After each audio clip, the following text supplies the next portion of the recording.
ang paligid, pwede tayo ang magingay. Iwanag ang sasalubong sa...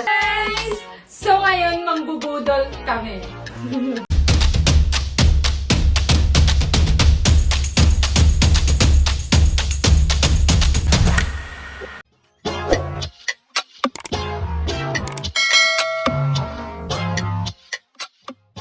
Hey guys!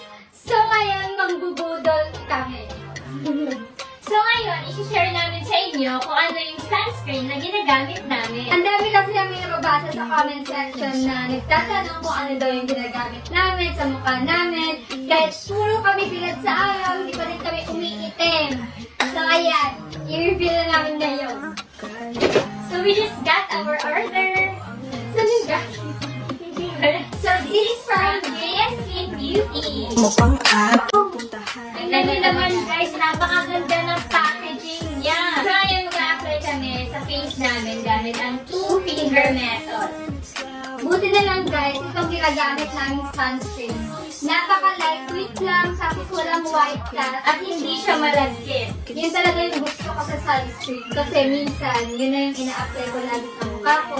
Hindi na ako nag-foundation at and guys, tingnan naman, may glass skin effect din siya. At grabe siya mga-fresh. Grabe ang fresh-fresh tingnan ng mukha ko. Super gaan lang din sa mukha. At kakaiba siya kasi yung formula niya parang mamahalin. Pero, affordable lang to. Super. We can both call it the night. Tahimik ang paligid. Glowy Hydra Shield!